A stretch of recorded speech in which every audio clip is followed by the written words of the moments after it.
especially with this many people and the sun evaporates the chlorine. So a slight chemical imbalance is not uncommon. Probably once a week, maybe. Still, correcting the chemical makeup of the water doesn't take long. Usually just a little granular chlorine or tablets added and the coast is clear. The chlorine should eliminate most of the dangerous bacteria. Even without a thorough test, there are some very simple things you can look for. Usually you can, physically see. The clearer the water, I figure the cleaner it is. That's true. You should be able to see the bottom clearly. A common misconception, though, is that itchy eyes mean a clean pool. If there's too much chlorine, it bothers their eyes. That's a concern. Our health inspector says it's actually chlorine reacting with excessive bacteria. So you may think that the pool is safe because you smell the chlorine. That's not chlorine you're smelling. All the chlorine is used up, burning up that organic material, and that pool is probably not safe to get into. And pay attention to what the other kids are wearing. There are children in there in plain paper or cloth diapers. They should be wearing waterproof panties. If you have any doubt, you probably should not go into that pool. Now, we also tested the Tuscany Community Pool near Parker and Orchard Road. All three pools tested fine for the key elements, pH and chlorine levels. They were all perfectly fine. The only questionable result was actually right here at the Holiday Inn at I-25 in Bellevue. The hot tub tested slightly low for some decontaminants, but those are public pools. What about the neighbor's pool or even your own pool? Here are some of the things you can look for. Clarity is a key issue. If you can look at the water and it doesn't seem clear to you, that is a telltale sign, and that could be a problem. It could mean there are more contaminants in that pool than there should be. If your eyes start to itch, that's another telltale sign they hurt for a reason. Usually it's not because there's too much chlorine, but because there's something in that pool that's reacting with the chlorine. Bottom line, just trust your instincts. You've got them for a reason, so certainly rely on them. According to George, if you've got any questions, also feel confident that you can talk to someone from the health department. Also remember that public pools in the area, most of them across the state, are required to keep a public pool operator, and they can certainly check the records, let you know when the pool was tested the last time, so you'll certainly feel confident. Wendy? All right, good advice. Thanks, Tyler. Crews will try again tomorrow to retrieve the body of a climber on Long's Peak. Park rangers say 28-year-old Andy Habercorn was struck and killed by lightning yesterday while climbing a sheer rock face at about 13,000 feet. His partner wasn't injured. The Boulder resident is the first lightning fatality in the state this year. A beating caught on tape prompts a federal probe. And a long night for travelers out at DIA.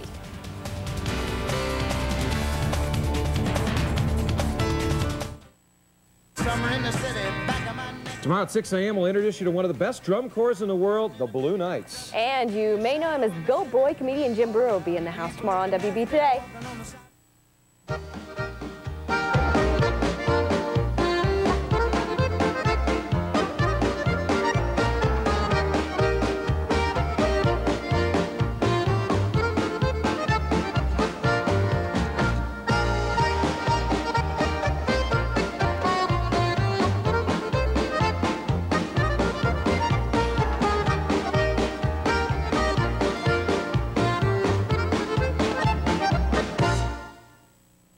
It's an amazing movie. It got you right at the heart. It was great. It was so intense. I was so emotional. It was like a roller coaster the whole time. Perfect date movie. Don't bother seeing anything else. See The Patriot. Mel Gibson, The Patriot, rated R, now playing. I feel so cramped in here, I can't bend it anymore. He's right there. He's always doing that. Let's move. Let's. Need help? You can find it with uswestdex.com. Search for businesses, linked related topics, even personalized decks to get useful info. We're out of here. Hey, keep in touch. US West Dex is now Quest Dex. No, isn't this better? Roger. Are you ready to see yourself as others see you?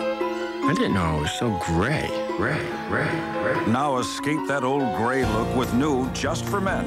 More than a hair color, it's the Rejuvenator. Just for Men shampoos away gray in 5 easy minutes and now has vitamins. It brings back a thicker, healthier look that's completely natural. I like what I see. Just for Men. More than a hair color, it's the Rejuvenator. Have you seen the best comedy of the summer? Time, Newsweek, Entertainment Weekly, and People magazine have all discovered The Kid. Roger Ebert and the movies give it 2 thumbs up. How's many you? Bruce Willis, Disney's The Kid. Rated PG, now playing. Good news tonight for neighbors of the Shattuck waste site. Not only has the EPA finally agreed to clean up the contaminated material, it's now giving the city of Denver $100,000 to help redevelop the property.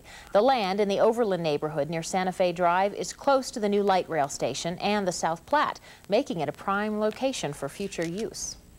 United Airlines passengers stranded at DIA overnight are finally back home this evening. The airport says about 50 flights were canceled last night. That left passengers sleeping on the floor with blankets. United blames it on weather problems. Regardless, the flying public is frustrated. When we got here, they said your plane is gone and you're just going to have to wait till tomorrow for another plane, and it's your problem.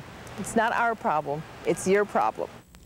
United workers are involved in a contract negotiation. One Frontier pilot tells WB2 News that United workers are involved in a work slowdown, and that's what's affecting the flights. United denies this. Another building collapse in New York City today. This one injures 10 people. It happened in Lower Manhattan. Investigators.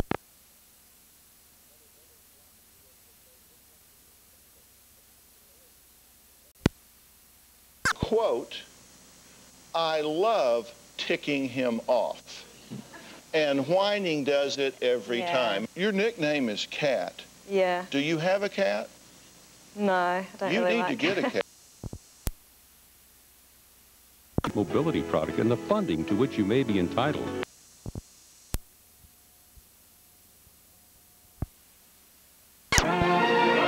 For news 24 hours a day, click on CBSNews.com, brought to you in part by Walmart, where you can find everything you and your family need at everyday low prices. Walmart, always low prices, always.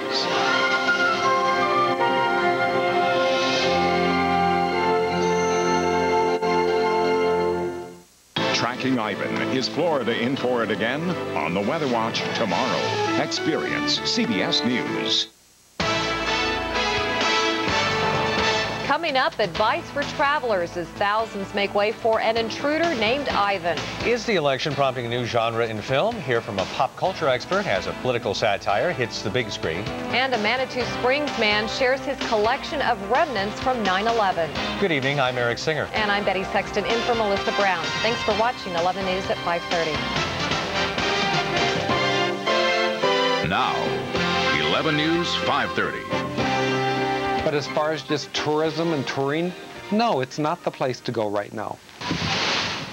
The Florida Keys are emptying fast. People and pets are getting out of harm's way. There's no guarantee Ivan will take aim at the state, but Floridians who've been bashed and battered by Charlie and Francis are keeping their guard up.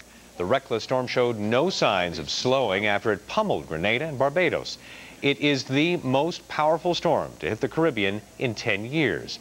And local travel agents are warning clients to postpone trips to Florida and the Caribbean. They say it's just too risky right now and can even be dangerous. 11 News reporter Nina Martinez has the very latest. So Nina, are flights getting into Florida now? Eric, they are today, but with Hurricane Ivan closing in on Florida, travelers need to keep checking with the airlines.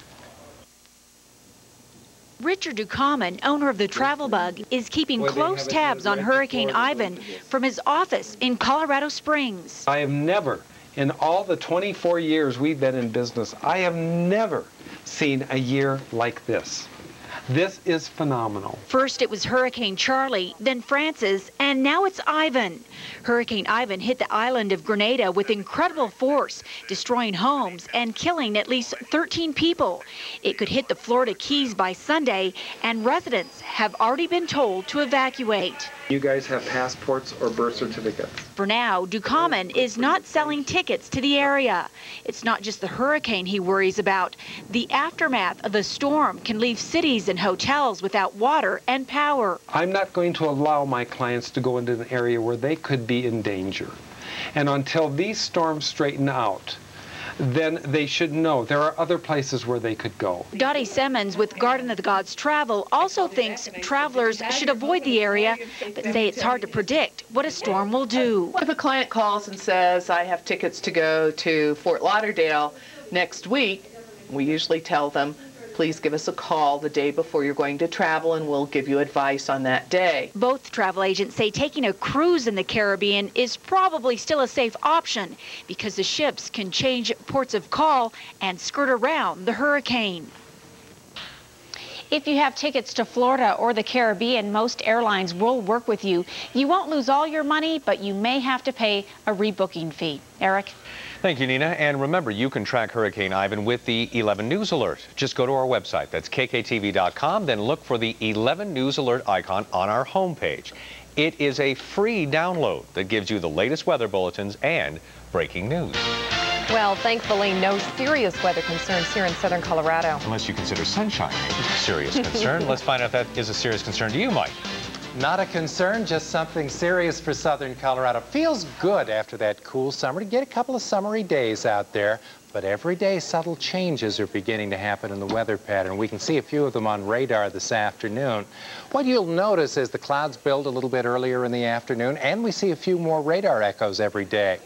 Right now, the rain hitting the ground is in Kit Carson County. It's to the northwest and northeast of the KKTV viewing area, but it's going to start spreading southward as we get into the weekend.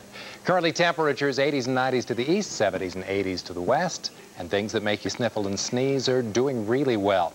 Weeds continue to be in the high category. Today it's mostly sagebrush. The molds are low. The grasses are moderate. It'll be mild and partly cloudy and 65 to 70 at 10 p.m. and 50s when your day starts tomorrow. 80s and 90s with isolated thunderstorms tomorrow afternoon. Now, those subtle changes I talked about will continue through the weekend. We'll just see how subtle you think that is when we get back together a little bit later. Back to you. All right. Thanks, Mike. An Air Force Academy graduate dies overseas. According to the Defense Department, an all-terrain vehicle in Qatar killed 29-year-old John Boria on Monday. A funeral service will be held for Boria in his hometown of Tulsa, Oklahoma. His body will then be transferred back to Colorado Springs. We're learning a lot more about the girl critically injured in a car surfing accident in Fort Collins. This is a sketch police made of her. She's 14-year-old Shaylin Manning of Cheyenne, Wyoming. Police say she was left in a street unconscious and barely breathing after she fell from a car while pretending to surf. They identified her through tips. Now investigators are searching for a stolen 2004 Buick Century, light green with Wyoming plates that say "to Mark." Police say the driver and passenger could face charges, including vehicular assault. If you've seen the car, you're asked to call police. Prosecutors may pursue the death penalty against a man accused of setting a deadly apartment fire in Glendale. Blake Feber is charged with first-degree murder, arson, and assault. He says he's not guilty. Feber's attorney claims he was drunk and smoking in bed when the fire accidentally started at the Spanish Gates Apartments on December 28th of last year. But Feber's roommate testified he set his mattress on fire, then ran out of the building. A 46-year-old woman died in this blaze. A hearing is scheduled for November. And a Colorado man on death row for murdering 4 employees at a Chuck E. Cheese restaurant in Aurora has a sentence reinstated for a separate crime. Nathan Dunlap was convicted of aggravated robbery, theft, and kidnapping after holding up a Burger King in 1993. A judge threw out the kidnapping sentence because of errors on jury verdict forms. The Burger King robbery happened 1 month before the Chuck E. Cheese robbery. He was sentenced to death for those crimes in 1996. Dunlap tried to appeal the case, but the Supreme Court upheld the decision twice. A federal assault weapons ban will expire Monday, and the father of a student killed in the Columbine massacre is urging Congress to renew it. Tom Mauser's son, Daniel Rohrbaugh, was among the 12 students killed in April of 1999. After Daniel's death, Mauser lobbied for the ban in Washington. Republican leaders say Congress will let the 10-year ban expire, but may take another look at it after the November election. A vote is scheduled for tomorrow in Colorado Springs and Denver that could determine if there is a supermarket strike. Safeway, King Soopers, Albertsons, and their workers have 2 days to come up with a working contract. It would replace the 5-year deal that expires Saturday. Negotiations over wages and health care benefits are at a standstill. The supermarket chains say the workers' expectations are unrealistic. The United Food and Commercial Workers Union Local 7 represents more than 17,000 workers. If they vote to strike, it will begin Sunday. A representative from President Bush's campaign confirms the commander-in-chief will pay a visit to Colorado next week. The president is slated to be in Jefferson County for a campaign event on Tuesday. No other details have been released. And Colorado Attorney General and U.S. Senate candidate Ken Salazar stopped by Colorado College this afternoon to speak to young voters. The Democrats' campaign office is in Colorado Springs.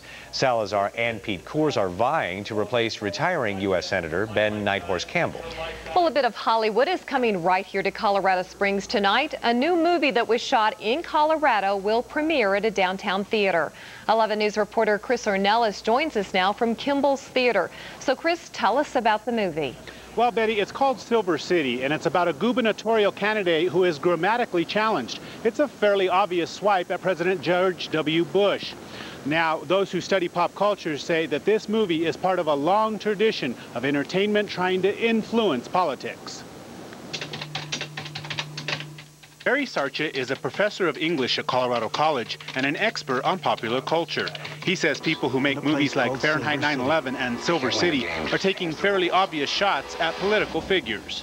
They see film as a way to influence public opinion or rally troops. But do films like these have the desired results? Whether they affect politics in any significant way is an open question, I think, but most people would probably say not very much. The makers of Silver City say the recounts and bitterness of the 2000 election are what motivated them to make this film. We just agreed that it was time for us to do what we know how to do, which was to make a movie to question where America was going. Professor Sarcha says he will go to see the movie, but he already knows what to expect from director John Sayles. Sayles is known as a left-wing filmmaker by people who know independent film. But he says in addition to attacking the president, the film will likely be harsh on politics in general. From what I've heard, this movie is clearly satirizes President Bush, but I'm not so sure that it's going to be nice to any politicians. Now, tonight's premiere is sold out, and afterwards there will be a fundraiser for the El Paso County Democratic Party at Phantom Canyon, a clear indication of this filmmaker's political beliefs. Reporting in Colorado Springs, Chris Ornelas, 11 News. All right, thanks, Chris. Well, after the 9/11 attacks, millions of tons of debris from the World Trade Center were taken to a landfill. But one local man had a recovery effort all his own. See what blew into the window of his Brooklyn apartment before it goes on display in Colorado Springs. You're watching 11 News on KKTV, Southern Colorado's #1 news channel. This is 11 News 530.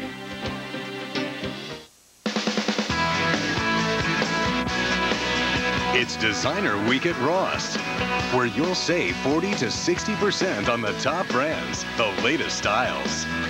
Designer Week at Ross. Don't miss it. At Woodley's Fine Furniture, we've been specializing in building quality hardwood furniture here in Colorado for 25 years. Hi, I'm Mike Woodley, inviting you to save during our Woodley's brand sale. Whether it's cherry, oak, maple, or walnut, all our Woodley's brand furniture comes in your choice of style, stain, and wood. And now you can take advantage of 18-month free financing. Stop into one of our 7 Front Range locations and save during Woodley's brand sale going on now.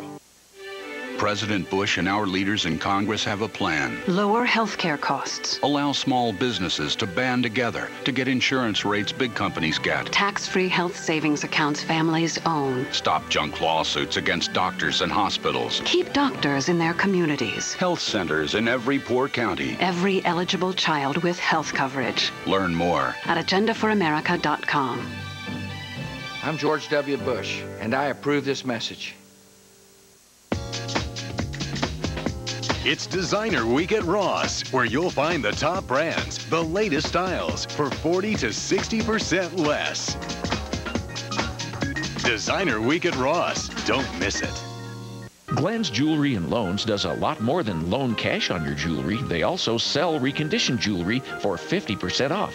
For all your jewelry needs, Glenn's Jewelry and Loans, Southern Colorado's only jewelry store that sells and loans money on jewelry. Buy 3 or more medium one-topping pizzas from Domino's, and you get them for just $5 each. Hey, who invited I'll pay you tomorrow guy? Call Domino's now and buy 3 or more medium one-topping pizzas for just $5 each. Get the door. It's the 555 deal from Domino's. This portion of 11 News is brought to you by Advance America, America's leading payday advance service. Saturday is the 3rd anniversary of the 9/11 attacks. And despite the years that have passed, the memories are still fresh.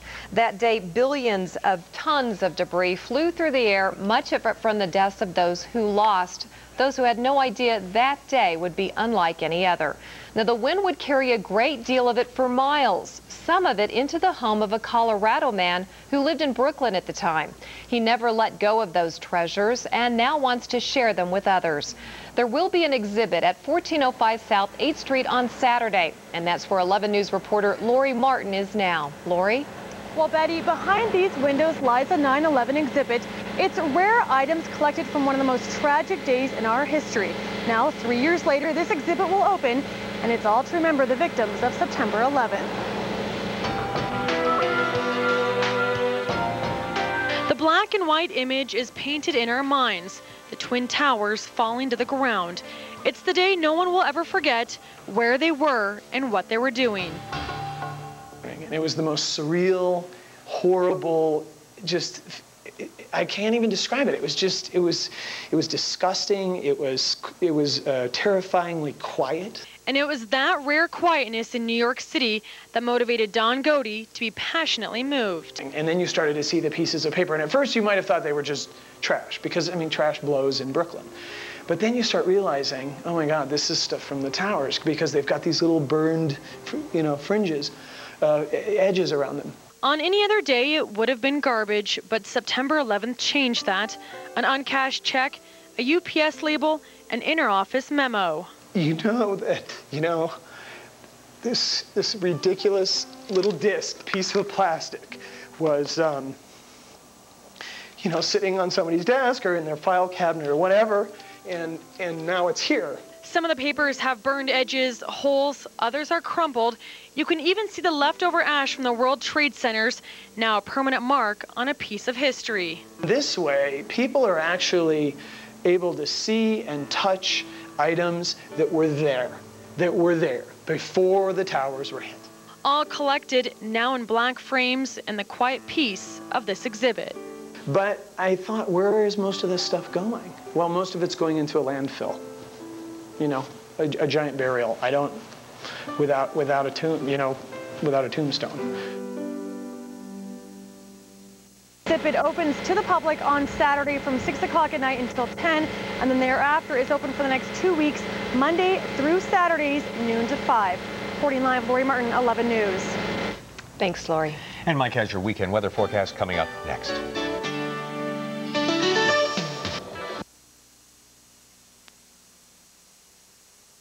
Coming up in just minutes, hear what travel agencies are saying to anyone who may be planning to visit Florida as Hurricane Ivan approaches. Watch 11 News at 10.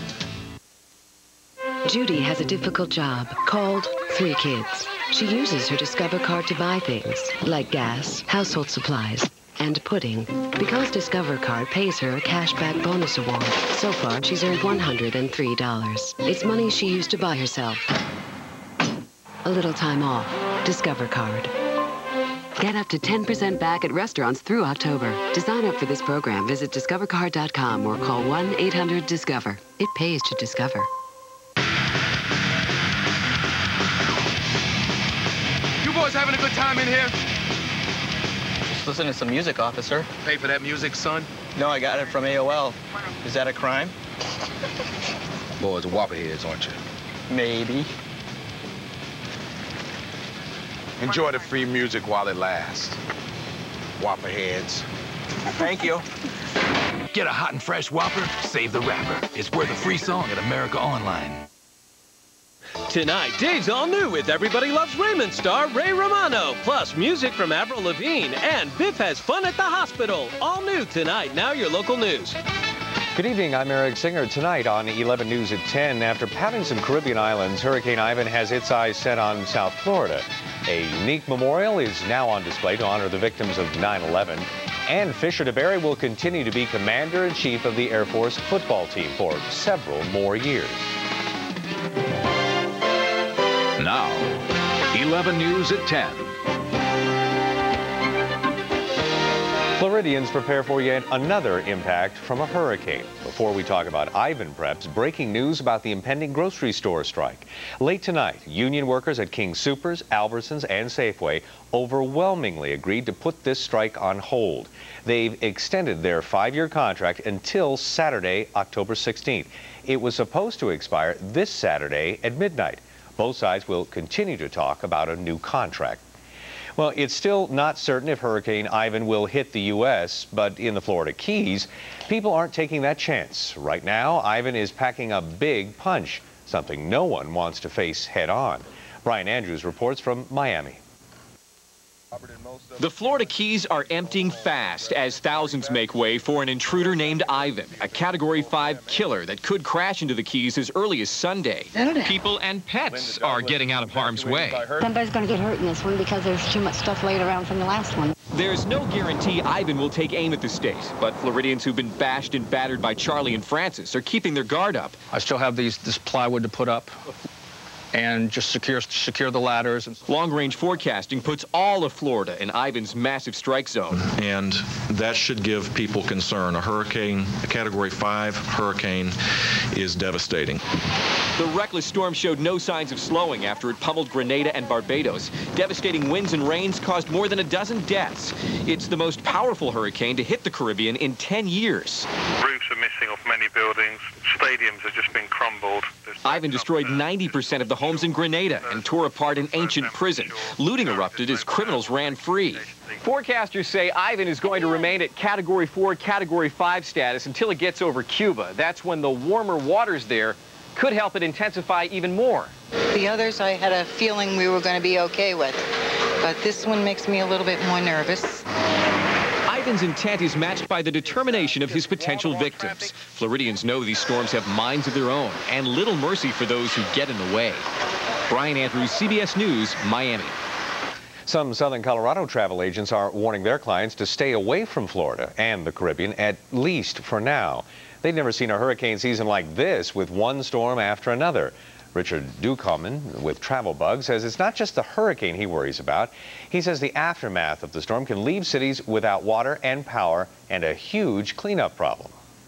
I'm not going to allow my clients to go into an area where they could be in danger. And until these storms straighten out, then they should know there are other places where they could go. One exception, cruise ships in the Caribbean can still be a safe option for travel. They can change ports of call and skirt around a hurricane. So where is the hurricane now? Chief Meteorologist Mike Manson is following the storm and our weather. He has your first forecast. Hi, Mike. Hi, Eric. Let's take a look at Hurricane Ivan first of all and get the current statistics just released by the National Hurricane Center. As we take a satellite view of the situation, at the moment the storm is 290 miles to the southeast of Kingston, Jamaica. It's moving to the west-northwest at 13 miles per hour. Wind speeds have dropped a little bit since earlier. They're sustained to 150 miles per hour. At the moment, it's a Category 4 hurricane, but it could strengthen back to a 5 over the next 24 hours. And here in Colorado, we have some lingering radar echoes tonight. Now, in most of these cases, this just indicates where the clouds are, but there is a little bit more water in the air and more moving in from the southwest. It means you have a better chance of hearing some thunder rumbling later tomorrow. In the morning, a couple of clouds in 50s, 80s, and 90s at 3 p.m. Then you've got a chance for some thunder at 6, 75 to 85 degrees. Temperatures will stay above average, but they'll bounce around a little bit over the next 5 days. Tell you about it day by day a little bit later. Back to you, Eric. Thanks, Mike. Another victory for Kobe Bryant in the courtroom. His attorneys have gotten the judge to temporarily seal documents and evidence in his assault case until at least September 18th or until a formal decision is made. Kobe's legal team says releasing the information would do irreparable harm to him. His accuser's civil suit, though, is still pending. The federal ban on assault weapons is just days away from expiring. Tonight, it appears Congress will not vote to extend it. Now, the ban expires on Monday. President Clinton signed it into law in 1994. It outlaws 19 different kinds of assault weapons. If it does expire, some gun dealers are gearing up for a celebration. Rick Salinger has more.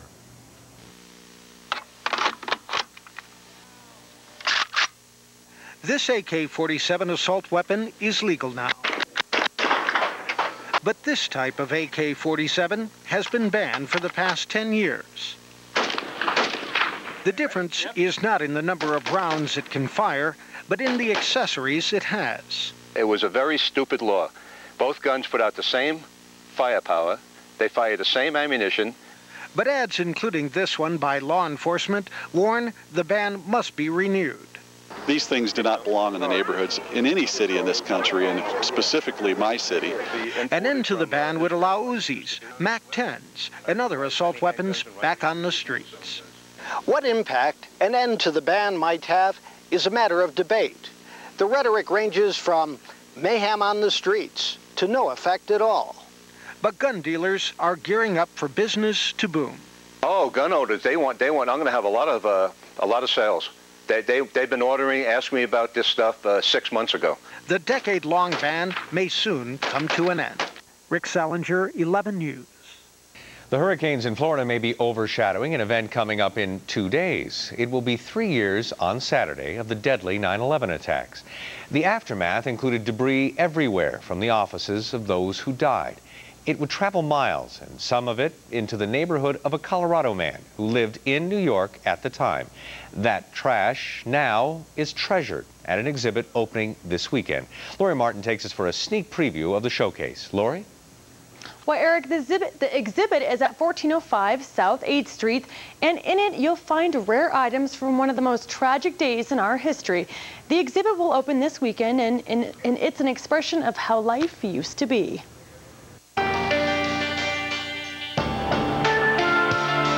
It's what used to be, now just a black and white memory etched upon our souls. The Twin Towers falling to the ground. It's a day everyone remembers where they were and what they were doing. And it was the most surreal, horrible, I can't even describe it. It was disgusting. It was terrifyingly quiet. In the rare silence of New York City, Don Goede is passionately moved. And then you started to see the pieces of paper. And at first you might have thought they were just trash, because, I mean, trash blows in Brooklyn. But then you start realizing, oh my God, this is stuff from the towers, because they've got these little burned, fringes, edges around them. And it was trash, but on September 11th, it's pieces of people's lives.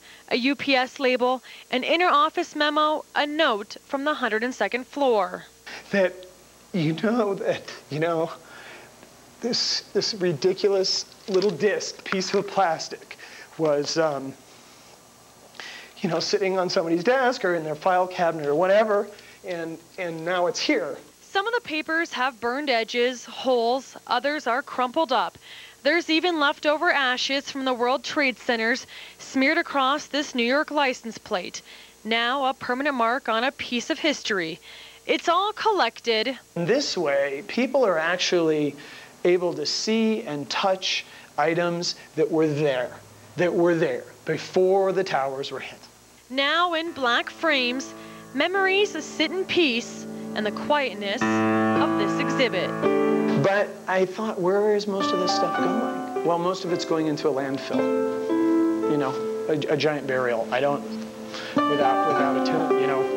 a tombstone. Now, the exhibit is opening to the public this Saturday at 6 until 10 o'clock, and then it'll be open for the next 2 weeks, Mondays through Saturdays, noon to 5. Eric, back to you. Thank you, Lori. President Bush is heading back to Colorado for a campaign stop. He will be in Jefferson County on Tuesday. Also, Senator John Kerry ads won't be running in Colorado or 9 other states this month. The Kerry campaign says millions of dollars of ads will run instead in October. Kerry staffers say this was the plan all along. Some believe Colorado could be a swing state in this November's election. Well, some of the stars of Hollywood are right here in Colorado Springs tonight. Kimball's Twin Peak Theater hosted the premiere of the movie Silver City. Now, this political thriller is about a gubernatorial candidate that is grammatically challenged. To some, it's a fairly obvious swipe at President George W. Bush. Pop culture experts tell us it's part of the long tradition of entertainment trying to influence politics. Whether they affect politics in any significant way is an open question, I think, but most people would probably say not very much. And after the premiere, the El Paso County Democratic Party had a fundraiser with the stars, a clear indication of the filmmaker's political leanings. Ayman al-Zawahiri, the #2 man in al-Qaeda, appears in a new video aired on Al Jazeera television this morning. Zawahiri spoke to the camera for several minutes. He says East and South Afghanistan have become an open arena for the jihad fighters.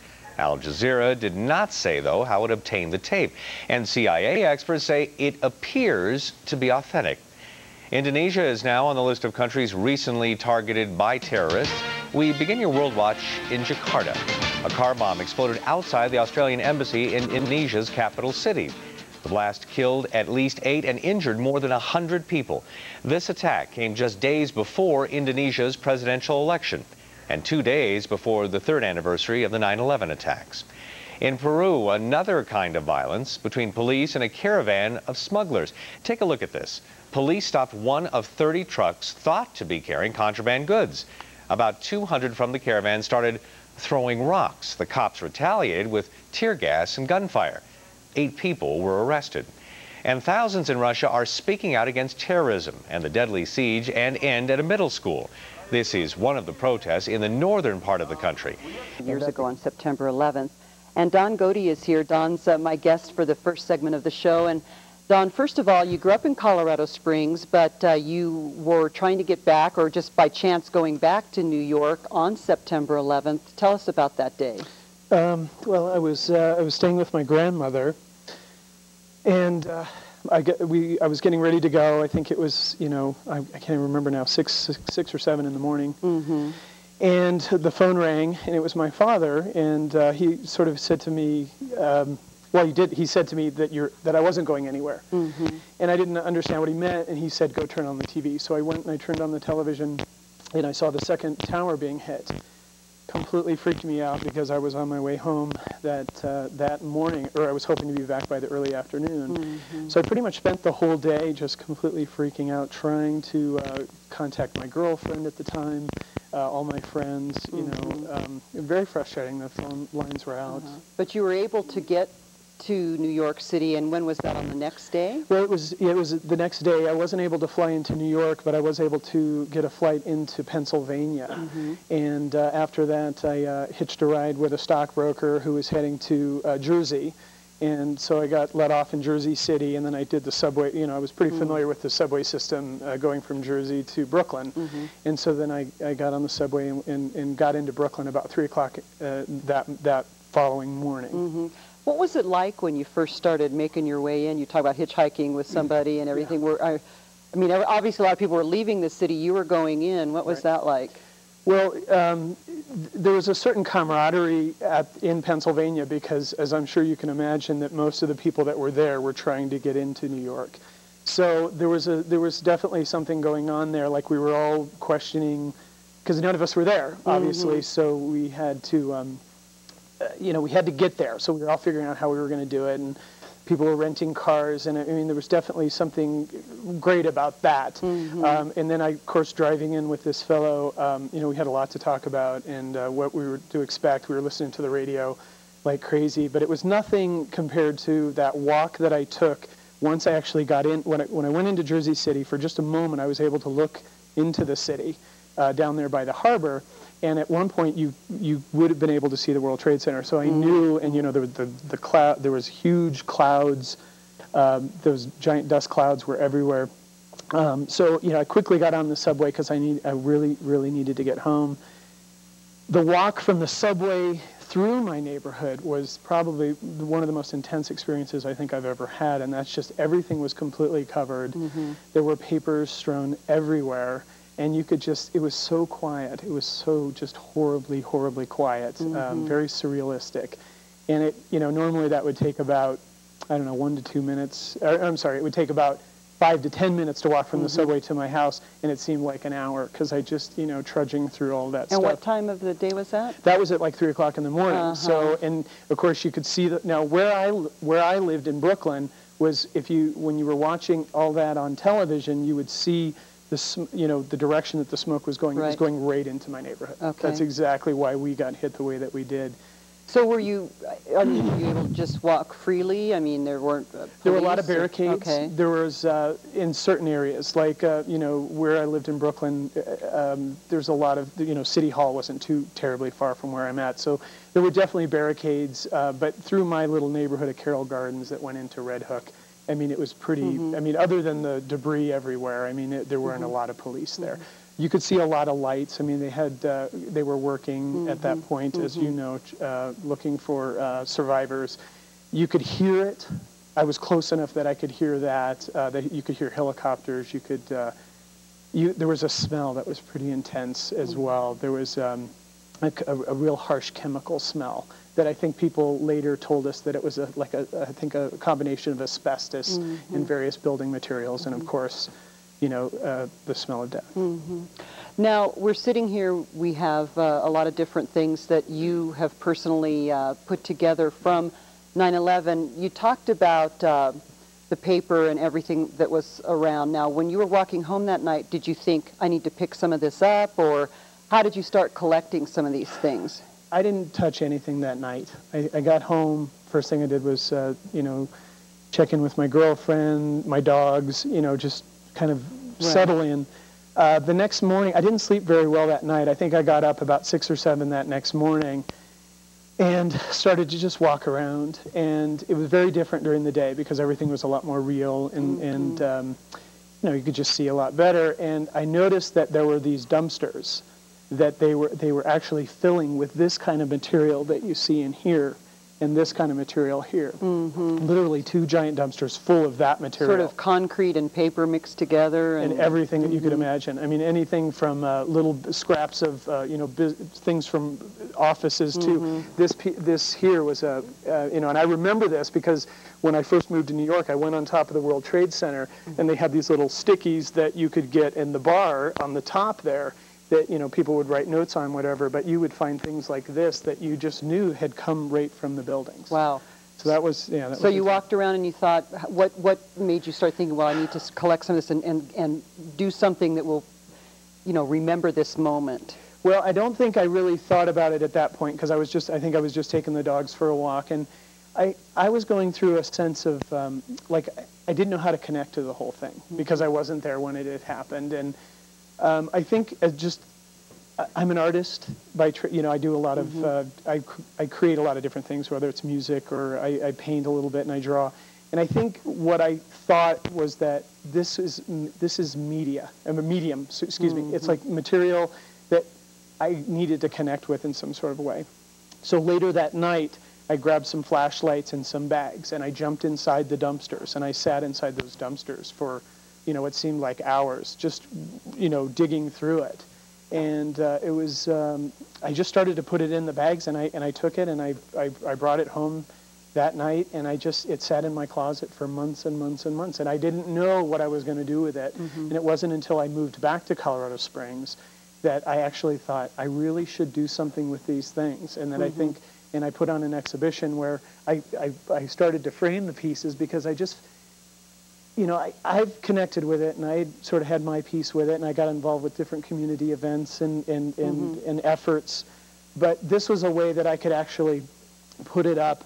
I put it up in my gallery space so that people could actually see things from it and connect to it. And well, talk about this piece here a little bit. You were mentioning, of course, that this has the Windows of the World, or Windows on the World restaurant that was on the top of the World Trade Center, and then, you know, that sort of thing. What is this piece here? Well, it is a little bit contrived, but what it represents to me, and at the time when I created this was actually the only piece that I did create right after it happened, and I kept having these sort of visions as we were watching all the news events, and as we were, you know, there was a couple of times that I actually rode down to Ground Zero.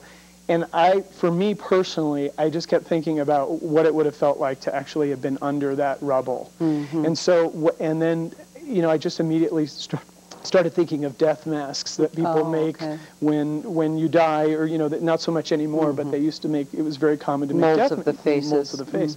So for me, this sort of became a representation of all those people that died, sort of as it's just a I don't know, an empirical death mask to represent what happened there. You know. So you mixed together the things that you had picked up on the street and everything, kind of made a paste or a... I did. Yeah. I made a paste, or I actually what I did was I worked with it a lot, and then once I had fixed it into, I tried to make the face without something under it, and it didn't work. It kept failing, and so eventually I just put an actual real mask under it. Okay.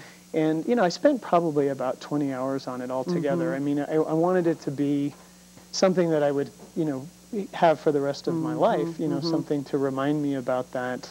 How'd you get this hair on here? That is actually my hair. And, what I did was I clipped some of my own hair, and I just put it in there as a way, again, what this is for me is just a way for me to connect to the whole thing. I mean, there's so many different levels to look at it.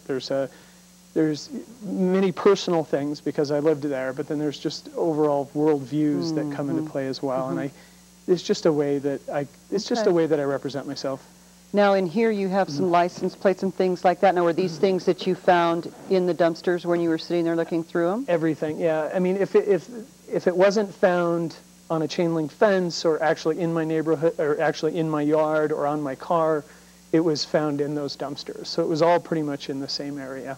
And what's in here? What are some things in here? A lot of burned pieces of paper that were just flying all over the neighborhood. It rained on the third day. So after that third day, almost all the paperwork was gone and disintegrated. So you got it just in time. I thought that was really interesting because I wasn't sure that I was going to do this. Morally, there's not a lot of logic. Well, and you almost might feel like it's kind of robbing a sacred area or something in a way. A lot of my friends buried their pieces because I wasn't the only one that had things in my yard. So everybody dealt with it a different way. A lot of people turned theirs into the police station. Now, obviously, you're back here in Colorado Springs and safe and sound and everything, but how do you think the people of New York that, you know, for us that haven't been there and lived through this, how did they survive this? How has it affected them 4 years later? Well, I've only been back. I mean, I've been back fairly recently, and I mean, are you talking like how? Yeah. What's the feeling around there now? It's very different than it was right after it happened because we sort of joked around about that things kind of went back to normal because New York has a reputation and a tendency to be kind of intense and harsh. And after 9/11. Everybody was making eye contact. And I thought that was really fascinating and interesting. And I wondered if it would stay that way, and it didn't. I'd say probably 6 months, maybe 6 months to that year after it happened, or before the anniversary, it started to slip back into its regular thing. And of course, it would be pretty safe to say that it's pretty much back to normal. Well, that's why I think what you've done here is so important because, you know, we do need something tangible to remember and to realize that probably many of the people who touched these papers or signed their names to them or whatever may have been in the World Trade Center or not with us anymore. And so we need to remember them. And so thanks for putting this together. I really appreciate it. And we only have a few seconds left, but if people want to see this, I mean, is there some way for them to see it? There will be eventually. I own a gallery here in town that I work with my father on called Gas.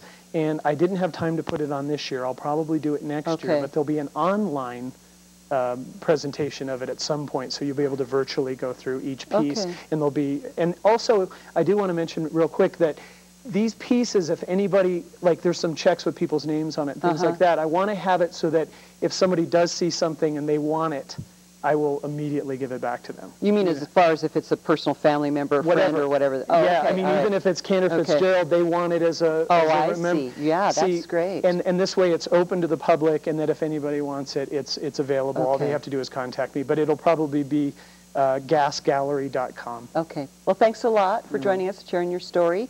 And again, that's the Remembering 9/11, of course. It happened 4 years ago to our country. But as we try to recover now from Hurricane Katrina, there's also similar kinds of feelings about the devastation and how do we respond as a nation to those kinds of things. A lot of people in Colorado Springs are doing a lot of wonderful things to help people who were either injured or displaced because of Hurricane Katrina. And we're going to find out about some of those local things when we come right back.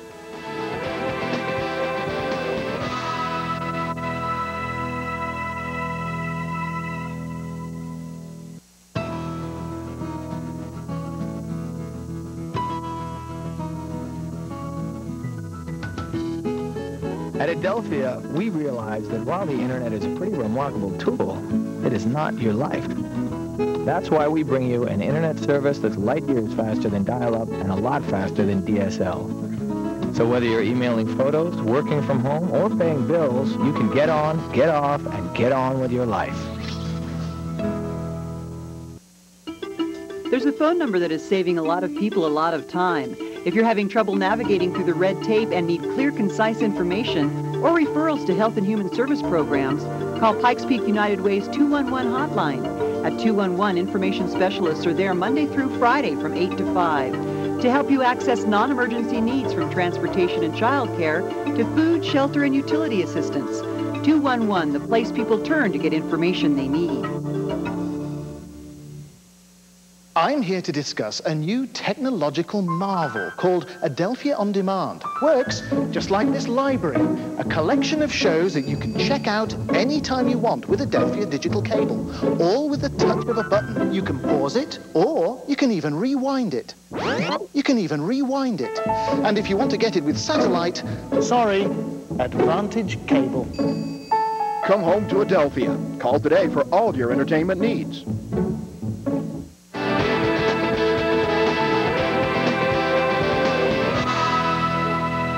Welcome back to the program. As we sit here among memorabilia from September 11th, we're going to move into another disaster that has gripped our country over the last couple of weeks. Of course, that's Hurricane Katrina.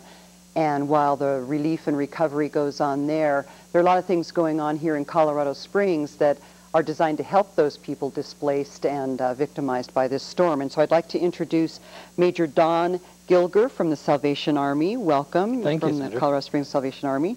And Jason Zacharias is here, and Jason is a local guy who's sort of started your own relief effort, and you're going to be making a trip down to New Orleans with some of the things that you've collected. Talk about that a little bit. That's right. The 18th is the projected date for our deliveries. September 18th. Yes, ma'am. And the plan is to make it about a 6 to 7 day trip, hitting Bay St. Louis, Mississippi, as well as Baton Rouge. Now you're collecting items here at what is the address? Do you want people to still drop things by, or what are you looking for? Primarily, we're trying to accrue water, diapers, Enfamil, things such as that. Primarily survival items, blankets.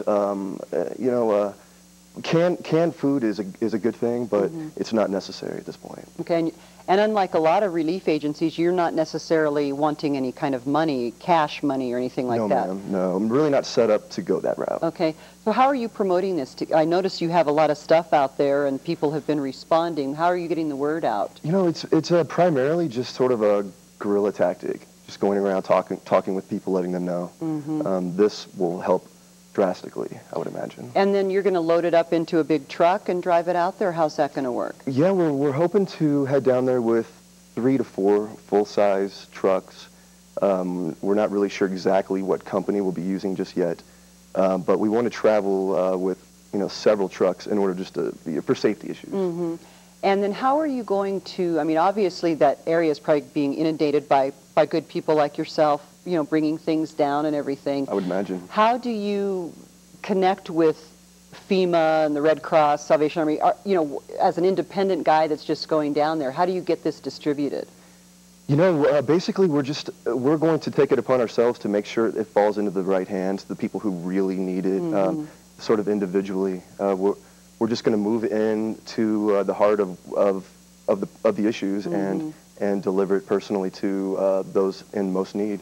So just going to neighborhoods, maybe, things exactly. like that? Well, Elaine Bean with Phototroph over here in Manitou is going to be accompanying us. She grew up there. I believe she lived there for 20 years. I'm sorry, in the Bay St. Louis, Mississippi area. Her family, friends for years were, of many years, are now homeless. Okay. So we're sort of marking that as our initial So hooking stop. up some of the locals there that people know, and then getting it out to people. That's great. Exactly. We'll talk a little bit more about that in just a minute. But Major, I wanted to ask you now. You're here in Colorado Springs, and how is the Salvation Army here connecting with the people in need from Hurricane Katrina? Well, we have an amazing cooperative effort from all the nonprofits in Colorado Springs, really rather unique to any other community I've ever been in. We're all working together, all taking certain segments of care so that we can meet all the evacuees' needs. Salvation Army primarily always in any national disaster takes care of feeding. That's our main course. We have 2 canteens. We're set up to serve here at the emergency shelter. We also have rolled up to Denver a couple of times, and so we're ready to go whenever we need to start feeding people in mass numbers. We have a couple other programs set up. One of the unique ones that the Salvation Army is doing in town is called our Adopt a Family program. It's something we usually do at Christmas, but what we're going to do is take the evacuee families, about 20 families now, who have come to stay with relatives. And that's really what we would prefer happens across the nation, that people would go to their families and not go in these camps on military bases where they don't know anyone. It's not their, you know, if they have family in Detroit, let's send them to Detroit. And so what we're doing, we have about 20 families. It's about 125 people who are from the Gulf area, the Gulf states, the affected 31 counties they're affected by this disaster. And we're taking those 20 families and we're connecting them up with families here in town. Now, when I say adopt a family, it doesn't mean they go into their house. That's not what we're saying. What we're saying is those families are going to adopt the needs and care of those evacuee families directly. So, and how are you getting those adoptive families? Not the ones who are coming in as refugees per se. We've taken names, and we've got probably about 100 families who have already signed up. And 20 families so far. It's still fairly early in the relocation, I think. You know, this is going to have a ripple effect. They may have gotten people to Houston, but then where do they go from there and so forth? So do you have any idea how many people might be coming to the Colorado Springs area? Nope. We're going to take care of how many come. That's just what we do. No, there's no way to tell how many more are going to come. They are kind of trickling in right now, so we'll just wait and see how many more show up. But the people of Colorado Springs will meet the need. We'll be fine. And what are you seeing are the needs of these people coming in? I mean, I think it's probably more than just a shirt on their back. They arrive with nothing. You know that every family that registers with FEMA, they call 1-800-621-FEMA, will be given a case number. And when they get that number, then they get the $2,000 debit card automatically. I sent a family today to register, got their card, and did all of that. Also, there are other agencies, Salvation Army, other people who are matching certain amounts of money. So these folks are going to have some cash, an ability to do something, and to have some money to spend when they first get here. The Adopt a Family program, the idea is between 2 months, another month or so, that money's going to run out. All the emergency money is going to be gone, and a lot of the goodwill is going to be over. That's when the Adopt a Family program kicks in, and probably from then until just before they go back, if that's 4 months, 6 months. We're hearing 6. We'll see what that number really is. Or even if they do go back at all, you know. Some may choose not to. I have to tell you, every evacuee family I've talked to, and I was up in Denver when the first 125 arrived as well, every one of them wanted to go back. Oh, really? I haven't met anyone from there who isn't going back. Okay, well, which is an interesting we just don't know how long that might be, possibly. Could be up to 6 months. Well, what can the community do? I mean, you know, we were talking about there's so many programs and things going on, but for you, you know, take advantage of individuals who are going to drive down there and take stuff. If you want to collect things and someone's willing to take them down there, then do that. That's a nice way to express what you have. Work with agencies such as the Salvation Army. What we're trying to do is help locally. We know that we're also going to be going down to the Gulf states in the next few months. Everyone in Colorado Springs who really wants to go down there and help the Salvation Army relief efforts will get their chance, because we're going to need thousands of volunteers. So that's one way people can come volunteer for that sort of thing? They can also volunteer at our feeding sites here locally. So we'll be feeding evacuees here as well. Now, of course, we've never lived through anything like this, just like we've never lived through anything like September 11th, and everything's a learning process. But your organization deals with disasters all the time. What do you think you've learned, or what have organizations like yours learned from this experience, as far as, you know, I'm not talking about finger pointing and, you know, did we get there in time and all that? Next time Category 5 hurricane, leave. That's what we learned. People didn't leave. What about people who didn't evacuate? What about from people the who Gulf couldn't states. leave, though? We should have helped them to leave. We knew 4 or 5 days ahead, and we should have evacuated those areas. And I bet next time they will. And what about the involvement of the National Guard and the military. How do you feel, just as an American citizen watching all of this? What do you think as far as what's been going on there? I would say my opinion is I believe personally that everything that could possibly, everybody and including the government that could possibly provide help did pretty much everything they could. Personally, I know there are a lot of varying opinions. Right. But what I saw was a lot of people that just didn't want to leave their home. And that's understandable in many ways. Right.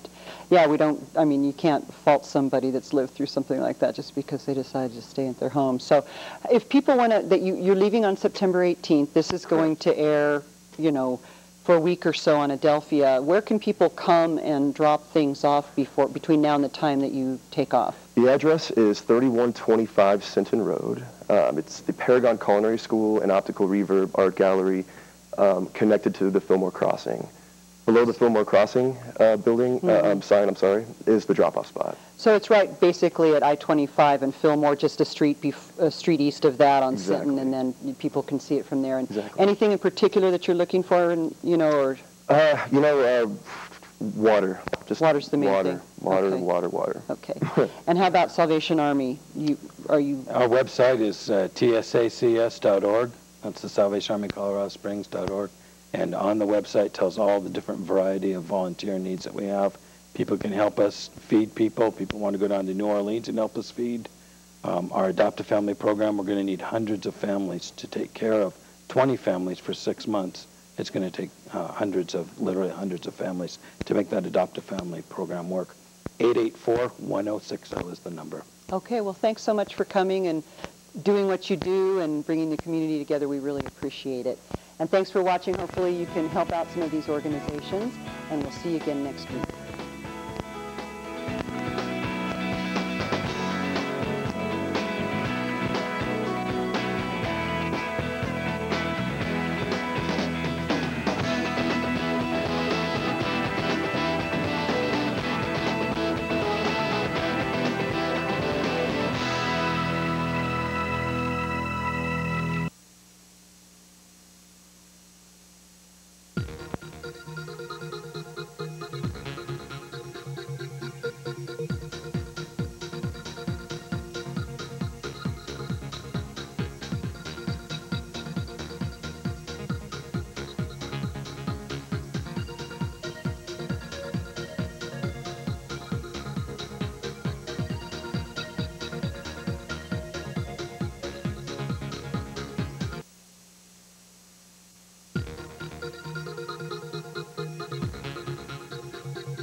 maestro Larry Leighton Smith for Behind the Eighth Note, featuring the Colorado Springs Philharmonic every Wednesday night at 7:30 and Saturday night at 8:30 p.m., exclusively on Adelphia Channel 2.